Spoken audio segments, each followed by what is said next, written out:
Françaises, Français, mes chers compatriotes. La dernière fois que je me suis adressé à vous au sujet de la pandémie qui nous frappe, j'avais fixé un délai, une dizaine de jours, pour juger de l'efficacité des choix faits et décider de l'opportunité de mesures nouvelles. Nous y sommes. Et si les efforts consentis ont été utiles, la lucidité commande d'admettre que cela ne suffit pas, cela ne suffit plus. Alors quelle est à cette heure la situation de notre épidémie ? Le virus circule en France à une vitesse que même les prévisions les plus pessimistes n'avaient pas anticipées. Le nombre de contaminations rapportées à la population a doublé en moins de 2 semaines. Hier, 527 de nos compatriotes sont décédés du Covid-19. Hier, nous avons dénombré près de 3000 personnes en réanimation, soit plus de la moitié des capacités nationales. À la différence de la première vague, l'ensemble des régions se trouve aujourd'hui au seuil d'alerte. Dans de nombreux endroits, pour prendre en charge les patients Covid-19, nous avons commencé à déprogrammer des opérations du cœur ou du cancer, parfois les mêmes qui avaient dû être décalées au printemps. Nous avons pris des mesures. Elles étaient déjà difficiles, et je sais qu'elles ont été perçues comme telles par beaucoup d'entre vous. Elles étaient indispensables, et elles ont souvent été contestées parce qu'elles ne faisaient pas plaisir. Elles se révèlent toutefois insuffisantes pour endiguer une vague qui aujourd'hui touche toute l'Europe. Notre stratégie a été définie dès l'été. C'était de vivre avec le virus. Et il s'agissait de maîtriser sa circulation en nous appuyant sur nos capacités pour tester, alerter, protéger, sur les gestes barrières, sur la protection des plus fragiles et des mesures de ralentissement de l'épidémie territorialisées, au plus près du terrain. C'est ce que nous avons fait depuis le mois d'août. Avons-nous tout bien fait ? Non. Et je l'ai dit, il y a 15 jours, on peut toujours s'améliorer. Mais nous avons fait tout notre possible. Et je crois profondément que notre stratégie était, compte tenu des informations qui étaient les nôtres, la bonne. Elle fut d'ailleurs celle de tous les pays européens. Nous aurions pu aller plus vite au début sur les tests. Mais depuis plusieurs semaines, nous sommes un des pays d'Europe qui testent le plus. Nous aurions collectivement sans doute dû davantage respecter les gestes barrières, en particulier au sein de la famille ou avec les amis, qui sont les lieux où nous sommes le plus contaminés. Faut-il nous le reprocher maintenant ? Mais surtout, il faut reconnaître que, comme tous nos voisins, nous sommes submergés par l'accélération soudaine de l'épidémie. Par un virus qui semble gagner en force à mesure que l'hiver approche, que les températures baissent. Une fois encore, il faut avoir beaucoup d'humilité. Nous sommes tous, en Europe, surpris par l'évolution du virus. Certains pays, comme l'Espagne, l'Irlande, les Pays-Bas, ont pris plutôt des mesures plus dures que les nôtres. Pourtant, tous, nous en sommes au même point. Débordés par une deuxième vague qui, nous le savons désormais, sera sans doute plus dure et plus meurtrière que la première. À ce stade, nous savons que quoi que nous fassions, près de 9000 patients seront en réanimation à la mi-novembre, soit la quasi-totalité des capacités françaises. Nous nous organisons bien sûr pour y faire face, rouvrir des lits supplémentaires, et nous allons faire le maximum d'efforts tous ensemble, mais ce n'est pas suffisant. Si nous ne donnons pas aujourd'hui un coup de frein brutal aux contaminations, nos hôpitaux seront très vite saturés sans que nous ayons cette fois la possibilité de transférer beaucoup de patients d'une région à une autre parce que le virus est partout. Si nous ne donnons pas aujourd'hui un coup de frein brutal aux contaminations, les médecins devront alors choisir, ici entre un patient atteint du Covid et une personne victime d'un accident de la route, là entre 2 malades du Covid. Ce qui, compte tenu des valeurs qui sont les nôtres, de ce qu'est la France, de ce que nous sommes, est inacceptable. Dans ce contexte, ma responsabilité est de protéger tous les Français. Et en dépit des polémiques, en dépit de la difficulté des décisions à prendre, je l'assume pleinement devant vous ce soir. Quels sont nos objectifs ? D'abord, c'est le premier, protéger les plus âgés, les plus fragiles, celles et ceux qui sont atteints de diabète, d'obésité, d'hypertension, de maladies chroniques et qui sont les premières victimes du Covid-19. L'âge est le facteur prépondérant. 85% des malades décédés ont plus de 70 ans. Notre deuxième objectif, c'est de protéger les plus jeunes. Je l'ai déjà dit, si le virus tue les plus âgés, il tue aussi, même si c'est rare, les plus jeunes. Aujourd'hui, au moment où je vous parle, 35% des personnes en réanimation ont moins de 65 ans. Ils touchent donc sous des formes graves toutes les générations. Et nous ne savons pas dire aujourd'hui quelles sont les séquelles à long terme. Perte d'odorat, perte de goût, difficultés respiratoires. Contracter ce virus n'est jamais anodin, même lorsqu'on a 20 ans.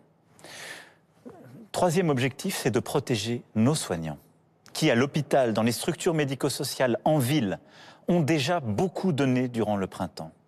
Ils ont ensuite dû redoubler d'activité durant l'été pour rattraper les actes reportés au printemps. Et malgré la fatigue, ils font face aujourd'hui à cette montée soudaine des urgences. Nous leur devons de prendre toutes les précautions pour limiter la propagation du virus. Si nous ne le faisons pas pour nous, pour nos proches, faisons-le pour eux. Il s'agit, troisièmement, de protéger les plus modestes, qui, parce qu'ils vivent dans des lieux plus exigus, parce qu'ils occupent des emplois précaires, sont les plus touchés par le virus sur le plan sanitaire. Mais ce sont aussi les plus touchés par les conséquences économiques et sociales de la crise. Enfin, il nous faut protéger notre économie. Je ne crois pas à l'opposition entre santé et économie que certains voudraient instaurer. Il n'y a pas d'économie prospère dans une situation sanitaire dégradée avec un virus qui circule activement. Et je vous le dis très clairement, il n'y a pas non plus un système de santé qui tient s'il n'y a pas une économie forte pour le financer. C'est donc un juste équilibre qu'il nous faut sans cesse rechercher, sans jamais perdre de vue un principe intangible. Pour nous, rien n'est plus important que la vie humaine.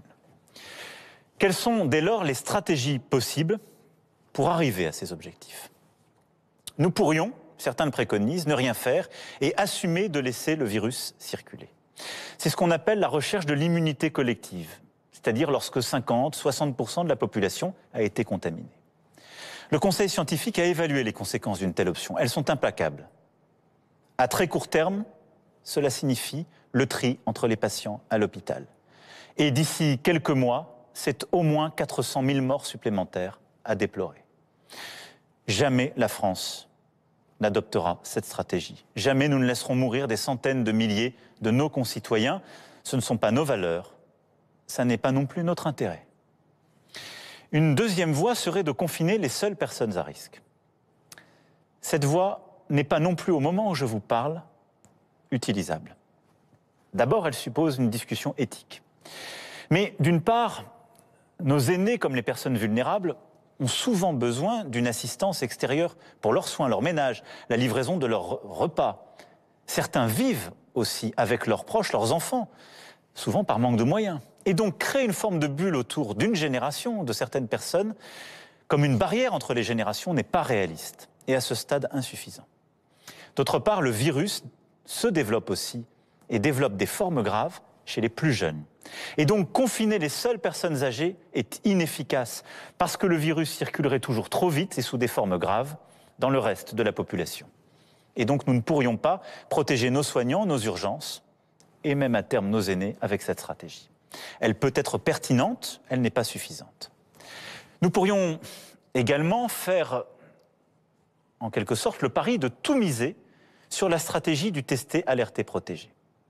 Après tout, nous réalisons 1,9 million de tests par semaine. Nous sommes l'un des meilleurs pays d'Europe aujourd'hui en la matière. Et grâce au travail remarquable de l'assurance maladie, des agences régionales de santé, 100 000 appels sont passés chaque jour pour identifier les cas contacts et briser les chaînes de contamination.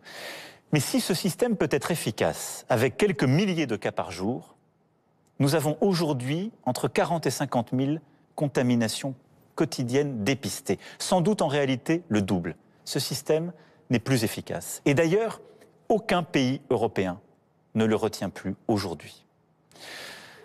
Quant à la piste de l'augmentation de nos capacités de réanimation, que certains évoquent comme une piste qui nous permettrait de ne pas prendre des mesures difficiles aujourd'hui, je vais vous dire très clairement, nous sommes en train de le faire, mais là non plus, ça n'est pas une bonne réponse.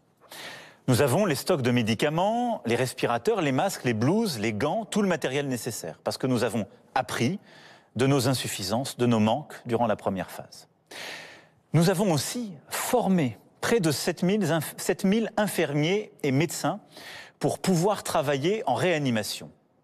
Et nous avons ainsi poussé nos capacités, qui sont passées de 5000 lits avant la première vague à 6000 aujourd'hui, et nous allons les porter au-delà de 10 000 lits en réanimation. Donc, un effort colossal a été fait de formation, d'investissement. Mais il n'est pas suffisant face à cette vague.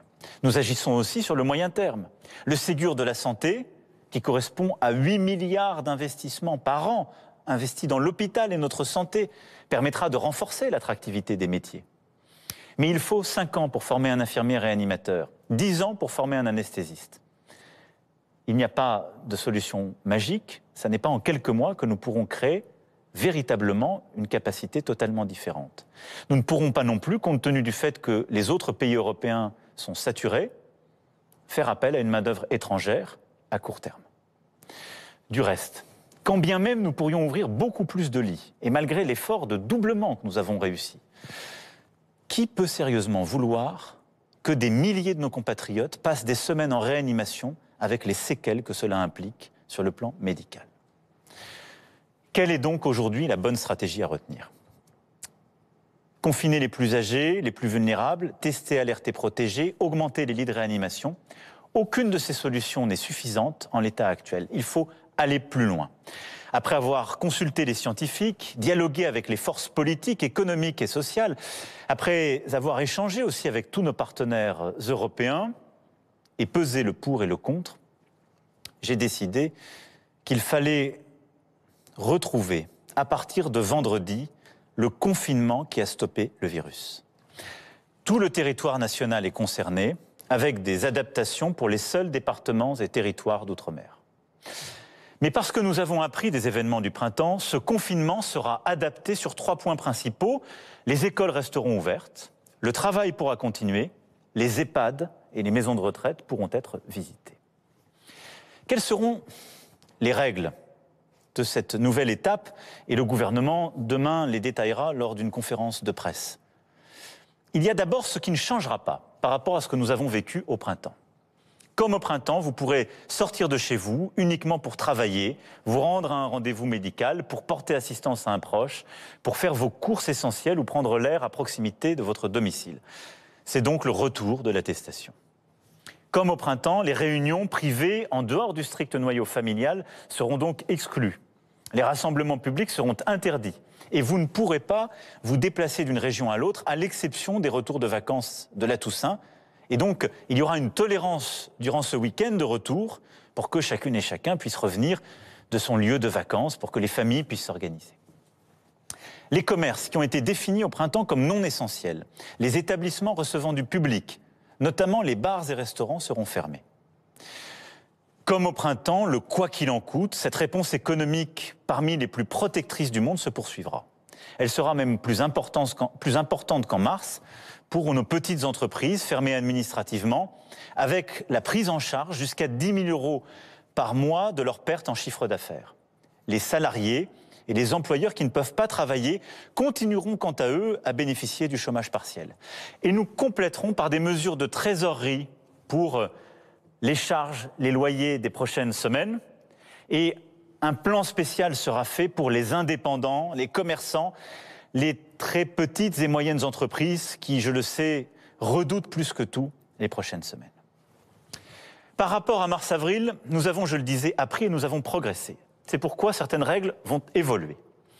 D'abord, nos enfants ne sauraient être durablement privés d'instruction, d'éducation, de contact avec le système scolaire. Trop de conséquences, trop de dégâts, en particulier pour les plus modestes. Les crèches, les écoles, les collèges et les lycées demeureront donc ouverts avec des protocoles sanitaires renforcés. Les facultés et établissements d'enseignement supérieur assureront à l'inverse des cours en ligne. Partout où c'est possible, le télétravail sera à nouveau généralisé. Mais, et c'est une seconde différence par rapport au printemps, l'activité continuera avec plus d'intensité. Ce qui veut dire que les guichets des services publics resteront ouverts, les usines, les exploitations agricoles, les bâtiments et travaux publics continueront de fonctionner. L'économie ne doit ni s'arrêter ni s'effondrer. Je vous invite donc, dans la mesure des possibilités de chacun, à participer de cet effort en travaillant, en soutenant les entreprises aussi qui, proches de chez vous, ont innové à travers des commandes à distance, la vente à emporter ou la livraison à domicile. Le gouvernement, d'ailleurs, accompagnera les très petites et petites entreprises comme les moyennes entreprises, les artisans aussi, qui entreprendront des démarches de numérisation. Nos frontières intérieures à l'espace européen demeureront ouvertes et, sauf exception, les frontières extérieures resteront fermées. Bien évidemment, les Français de l'étranger resteront libres de regagner le territoire. Dans les ports, les aéroports, pour les déplacements internationaux, des tests rapides obligatoires seront déployés pour toutes les arrivées.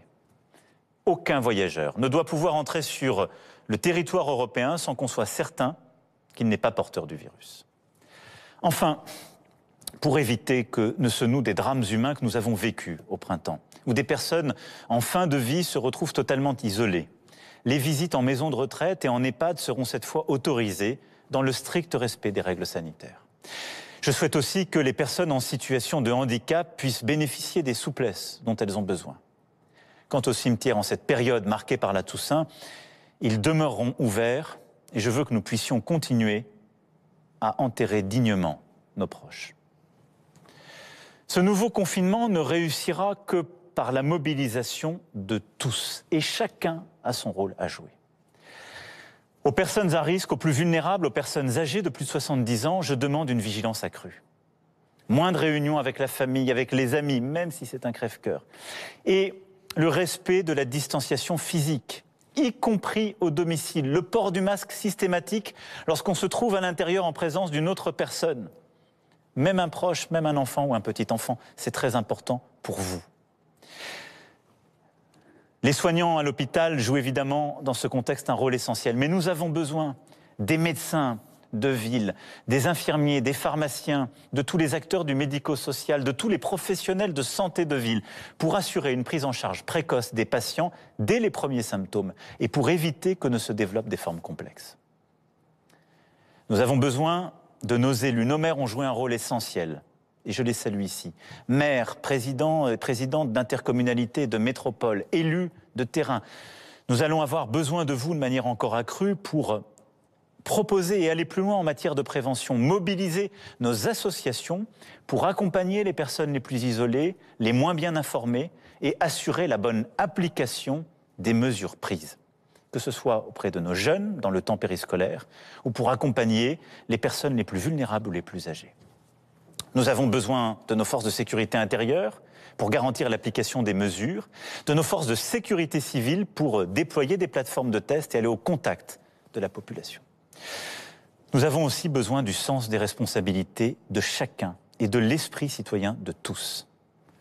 Restez au maximum chez vous, respectez les règles. Une fois encore, je vous le dis, la réussite dépend du civisme de chacune et chacun d'entre nous. Comment cette nouvelle étape va se dérouler dans le temps? Chaque heure compte. L'ensemble de ces mesures doivent donc entrer en application au plus vite. Elles le seront dans la nuit de jeudi à vendredi. Et elles seront appliquées à minima jusqu'au 1er décembre. Dès demain, un débat suivi d'un vote se tiendra au Parlement. Dès demain, le gouvernement détaillera toutes ces mesures. Nous devons nous honorer de cette transparence et du fait que des décisions difficiles se fassent dans un cadre démocratique où toutes les oppositions peuvent s'exprimer. Dès demain également, je participerai à un Conseil européen pour coordonner les réponses sanitaires des différents pays de l'Union. Tous les 15 jours, nous ferons le point sur l'évolution de l'épidémie. Nous déciderons, le cas échéant, de mesures complémentaires. Et nous évaluerons alors si nous pouvons alléger certaines contraintes, en particulier sur les commerces. Je sais que beaucoup de commerçants espéraient ne pas fermer. Je sais que pour les commerces de centre-ville, je demande un très gros effort. Tenons-le avec beaucoup de rigueur pendant 15 jours. Si d'ici 15 jours, nous maîtrisons mieux la situation, nous pourrons alors réévaluer les choses et espérer ouvrir certains commerces, en particulier dans cette période si importante avant les fêtes de Noël. Nous verrons si nous pouvons cultiver l'espoir de célébrer en famille ce moment si précieux de Noël et des fêtes de fin d'année. Notre objectif à terme est simple, réduire très fortement les contaminations et passer de 40 000 contaminations par jour à 5 000, ralentir significativement le rythme des entrées à l'hôpital et en réanimation. Et ce n'est qu'alors que nous pourrons pleinement redéployer une stratégie testée, alertée, protégée, renouvelée, complétée. C'est pourquoi, durant ces semaines, nous allons aussi produire des efforts massifs pour mettre en place beaucoup plus de plateformes de tests à travers des innovations et une nouvelle organisation. Nous devons collectivement déployer beaucoup plus massivement l'application Tous Anti-Covid, qui sera un instrument de la sortie de cette phase de confinement. Tests en 30 minutes, meilleur traçage, isolement plus efficace des personnes positives, qui est un sujet sur lequel nous devons continuer à réfléchir.